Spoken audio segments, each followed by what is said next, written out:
Hello and welcome to Forum 360. I'm your host, Bill Stephen Souse, a program with a global outlook and a local view. Forum 360 right here in Northeast Ohio on PBS Western Reserve and Rubber City Radio, and also our host community, Hudson Community Television. And we just thank all of our staff helping to get this program started today. We have today, our global outlook is healthcare professional, physicians, surgeons. There are many around the world that go through this specialized training to be a doctor, physician, healthcare professional. Today, the local view is we have Dr. Gregory Hill, a DO, Doctor of Osteopathic Medicine, and an Akron native, and it's great to have Dr. Hill with us. Doc, you have written a book called Through It All, How Sacrifice and Service Helped in Achieving Your Dream of Becoming a Surgeon. And we are premiering this book this year, and we hope to hear more about it. So thank you for being with Forum 360 today, Doctor. Bill, thank you very much for the opportunity to share some information regarding my book. And thank you to Meg as well for hosting this event. Our and producer, allowing me Meg, to present some information. Yes. And I appreciate the folks down at Western Reserve Hospital. It's a physician-owned hospital and partnering with University Hospital. But you've been involved with it for many years, and we'll get back to that in a little bit. But I want to talk about your background, your family, how things started in your life to get this dream going to becoming a surgeon. What are some of the highlights in the early days? Well, I think as the book sort of outlines, I grew up here in the Akron community, in West Akron, over near the Akron Zoo. And I stayed actually, I lived in public housing, commonly known as the projects, but I didn't know any different. Right. That's where I lived. And this was in the 60s, during some turbulent times. And then later on, we moved to West Akron up near what was called then West Hill.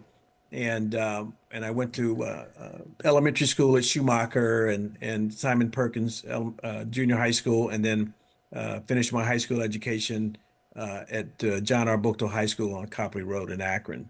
So that was your start. But you want to say that you were a big brother.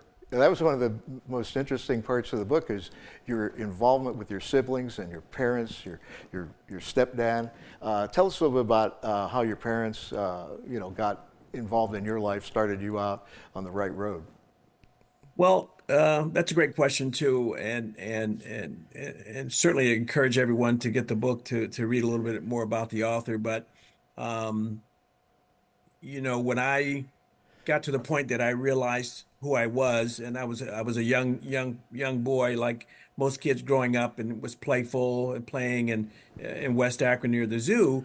And my mom was divorced, and at the time she had was me and my sister. Mm-hmm. And I was the oldest of four kids ultimately. And ultimately, my mom married John Dunkley, my stepdad, and became my dad. I never referred to him as my stepdad, but he was my dad. He was there as a provider and a teacher and a mentor to some degree. And that's when we moved to West Akron. And so we bought a house, and this was all new stuff for me at the time. And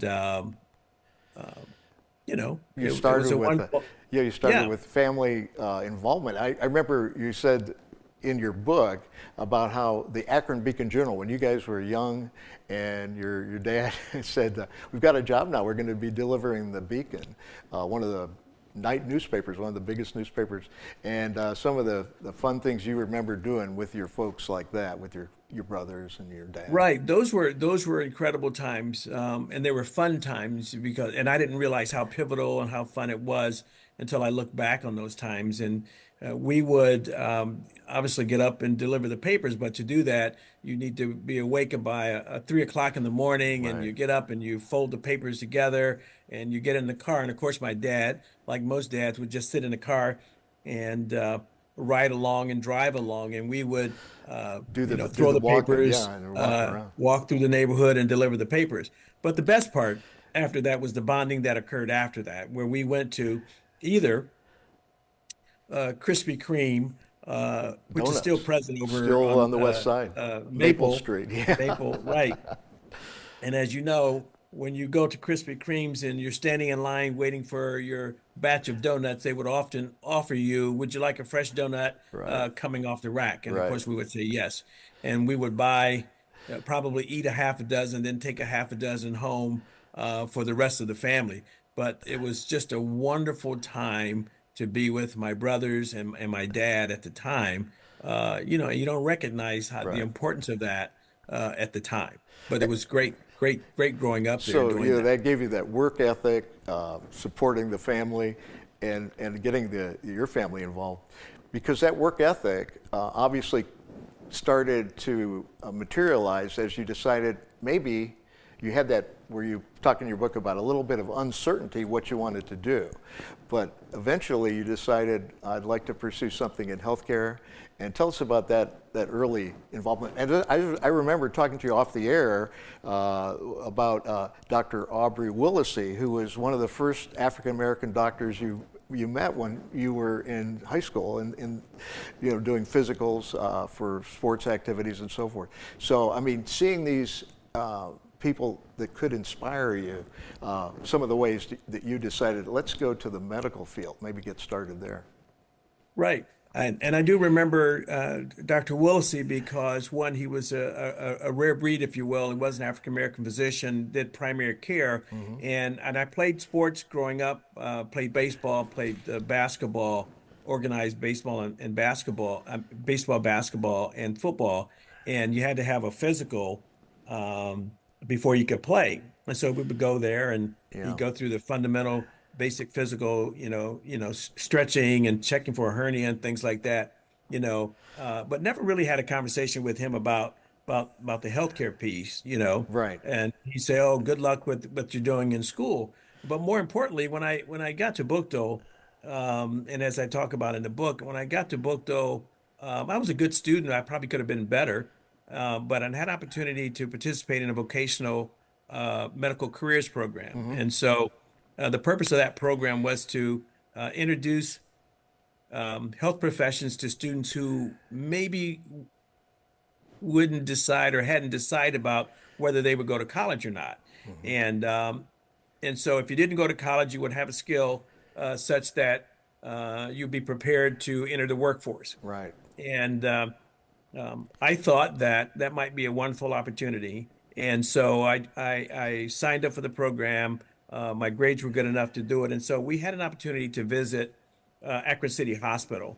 There were students in surgical technology, medical assisting, nursing, respiratory therapy, physical therapy.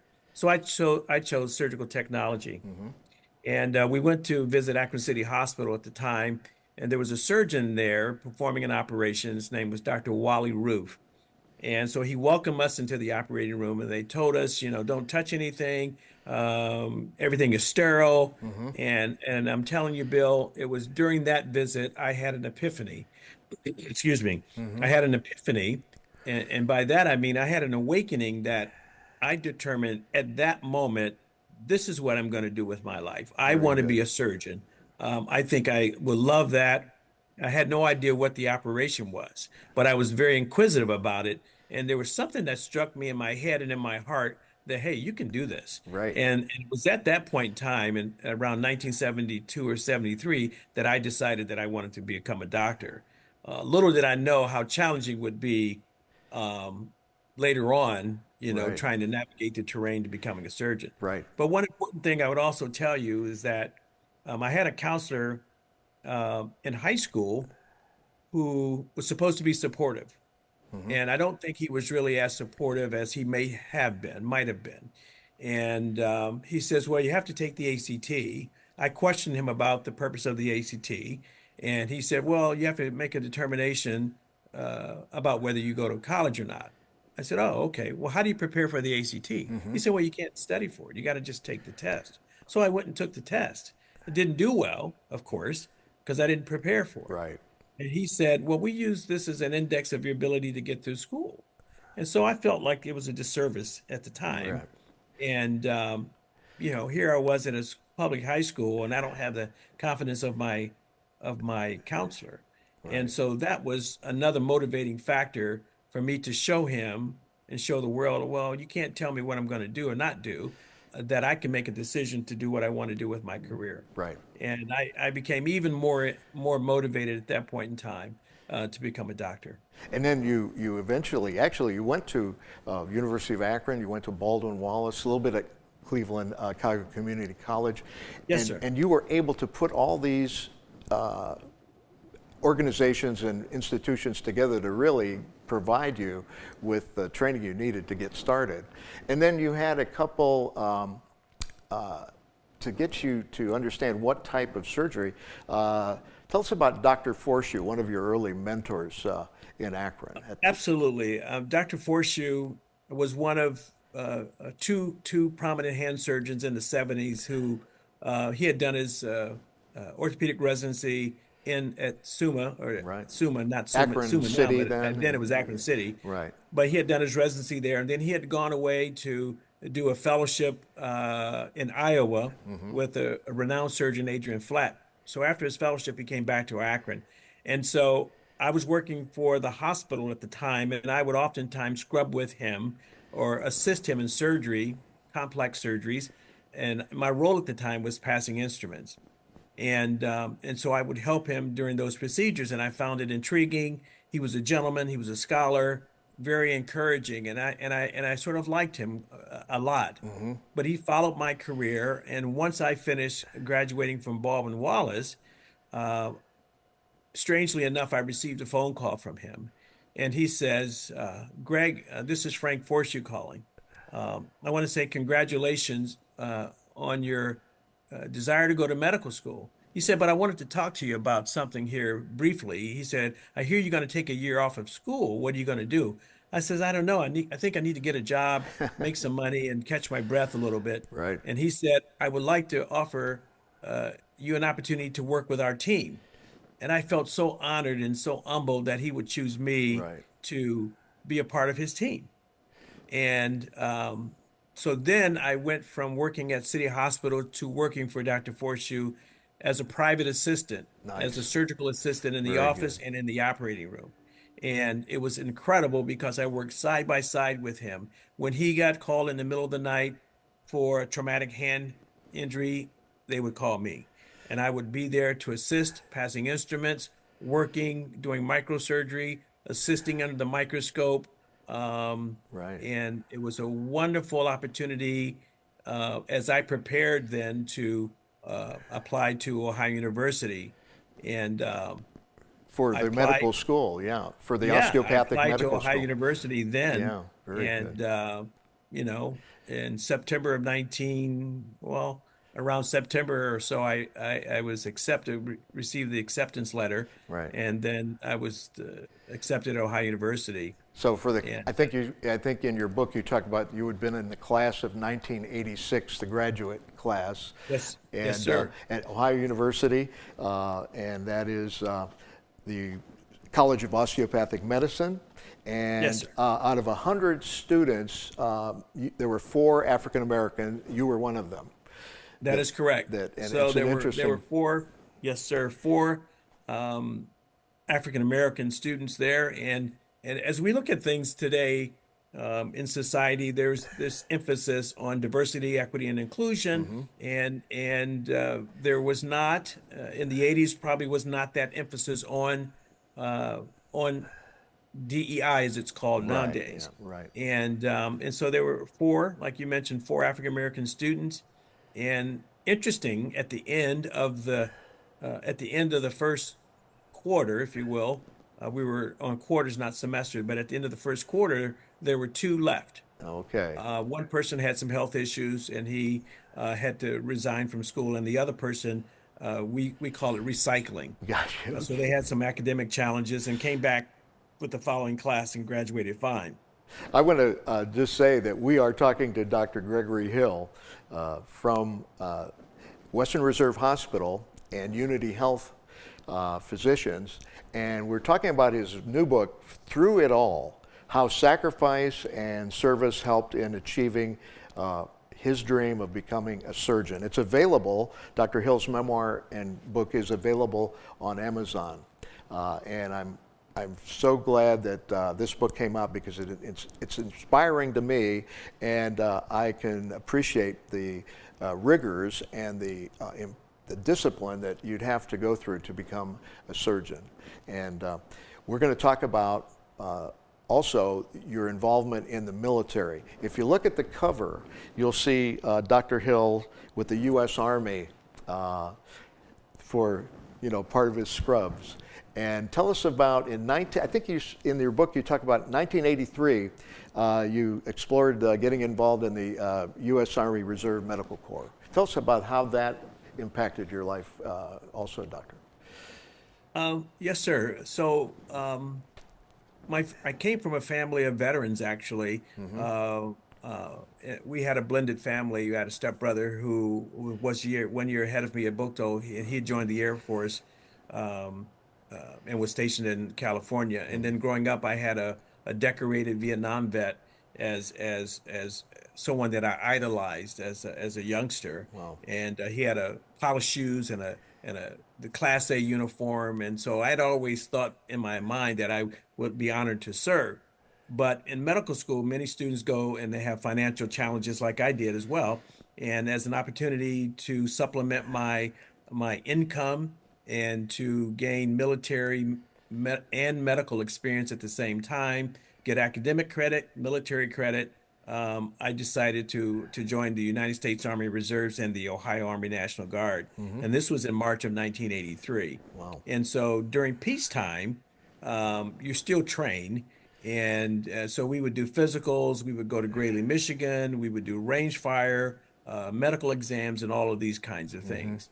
Well, this little thing called 9/11 occurred. Right, 9/11, 2001, and you were already There you go. well There in you your go. career, well involved in your career, and I was well involved in my career at the time, and then 9/11 occurred, and so I was very, very concerned that I would be mobilized or, committed to active duty. combat Right, action. had to Yeah, go to active duty. right. And we didn't know what that looked like, but our commander told us that yes, at some point in time you will have to go, but we don't know when. And so I was a newlywed at the time. I got married. My wife Judy and I married 1 month to the day of 9/11. Wow. And so she was concerned by it, and my mother was concerned by it. And as you will read in the book, that day came. I was in surgery Right. on a Thursday afternoon when I received a phone call from my commander Exactly. telling me about it was my time to serve. And you had this you knew the amount of time you would have to be for your first deployment too, going to Iraq for Iraqi freedom and so forth. So tell us about that initial knowledge that you're going overseas, and there was some preparation, correct, Doctor, that you really had to work on. Yes, yes. There's an extreme amount of preparation that's required when you are a reservist and you are going from the civilian side to an active duty conflict. First of all, you have to do what's called pre-mobilization checklist. There's a checklist that you have to go through, if you will, that includes making sure that your financial things are covered, make sure your family things are covered, Right. medical things are covered, and your employment on the civilian side, making sure that your life insurance and your disability insurance is covered. Right. One of the more important things is that you have to go through a rigorous physical exam to make sure you are suitable and fit for combat. And that is a generic term, but to be fit for combat means to carry 20 or 30 extra pounds, to carry your weapon, to jump, to climb, to do anything like that. So there's a lot of things that are required. One of the important things that I will comment on is that bothered my wife significantly is that I had to make sure that my life insurance was in order. Right. And the military makes a big deal of that. And my wife said, the military is preparing you as though you're not going to come back. Mm, And I said, that is a requirement. That is exactly what they do. right. It's the knowing In the that you event have to that you are serve. injured, Hmm. right.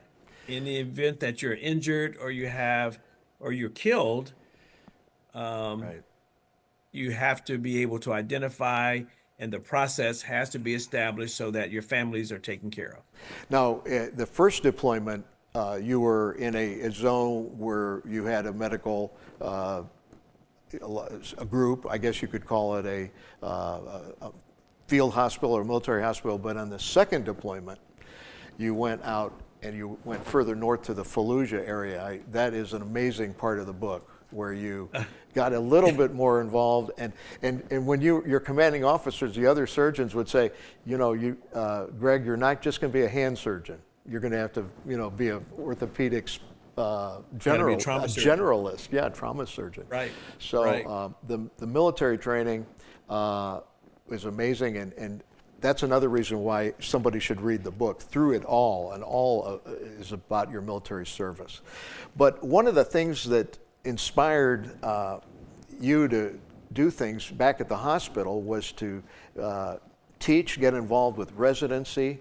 What are some of the activities you did to try to prepare young residents to be a part of Western Reserve Hospital, and what you've done to inspire them? I mean, some of the work you've done there, just to, that you've been a mentor for others, just like Dr. Forsey was a mentor to you, Right. We always talk about carrying it forward, and I think that I'm really at heart a teacher, because someone at some point in time reached back and picked me up and poured some blessings and some knowledge into my brain and my heart, and Right. encouraged me to do the same for other people. I think at the core of who I am, I'm a servant leader, and I think as a servant, it's about giving and helping in whatever capacity you can. And so, from an educator standpoint, um, again, someone taught me how to be a doctor, how to scrub in surgery, how to sew, and Right. how to reduce fractures, how to do surgeries. And I think it's only befitting that I should carry on that in terms of the current generation. Right. Um, Right. and I've been in practice 32 years, and of those 32, I've been in a program director or an educator and mentor approximately 25 to 30 of those Right. years. I know at the hospital, you and Dr. Rob Kent, osteopathic physicians, are leading and providing a lot of leadership to young doctors. You have in your book a theme that seems to go through the book, through it all, 6 key principles that you think encourage people: faith, perseverance, relationships, service, preparation, and discipline. And I think you use it seems when I read the book, you use those when you're teaching young people, whether they're really young, teenagers, or you even say that sometimes residents remind you of teenagers. I like that because, because they really don't know where they're going yet. And you provide that. They've got their medical degree, they're doctors, but you have to show them the practical side of medicine. And I think that those key points are so important, right? Absolutely. As I wrote the book, I sort of tried to figure out um, what values were most important to me, and first and foremost, I think as a servant leader, my faith was important. When as I talk about in the book, there are multiple times in my life where my faith has been an important, multiple times in my military training, being in combat, trusting situations, right? Trusting the unknown, Very trusting good. being in battle and things like that. Uh, to go to medical school is a long, arduous journey, and it requires perseverance. If you think that you can do it quickly, there's a lot Right. more to learn, right? Time And is, so, yeah, you got time and discipline and yeah, all time, these time and things, and discipline, right? faith Those and perseverance, and your church, you're active now still at church, at the Arlington Church of God. And I just want to say, that if people really want to get this information, go to the Amazon and try to buy Through It All. And we got about a minute left, Doctor. You also have a website which people can go to also, correct, Dr. Hill? It's Dr. Yes, Hill hyphen inspiringandeducating.com. We got a minute left, Doc. Is there anything you want to close with for the audience of Forum 360? Yes, I think I've been blessed to write this book through it all, how sacrifice and service helped in achieving my dream of becoming a surgeon. I think it's an inspiring read. It is my memoir. I personally wrote the book, obviously, but it is for those individuals who face challenges about life, whether it's educational, whether it's social, whether it's financial, and understand that the journey can be arduous, it can be long, and it requires perseverance, it requires discipline, it requires mentorship, it requires mentoring and working with other individuals that can pour blessings into your life. I Those of appreciate us who that. have been Yeah. successful, we have to rely on others to help us become successful. Dr. Gregory Hill, I want to thank you for being a part of Forum 360, and your Through It All book is a wonderful book. I will hope that many people can find that and get involved in reading it. Thank you, Dr. Hill. Bill, thank you very, very much, and thank you for Forum 360 allowing me to share my story. Thank you. Anytime, Doctor. Forum 360 is brought to you by John S. and James L. Knight Foundation, the Akron Community Foundation, Hudson Community Television, the Rubber City Radio Group, Shaw Jewish Community Center of Akron, Blue Green, Electric Impulse Communications, and Forum 360 supporters.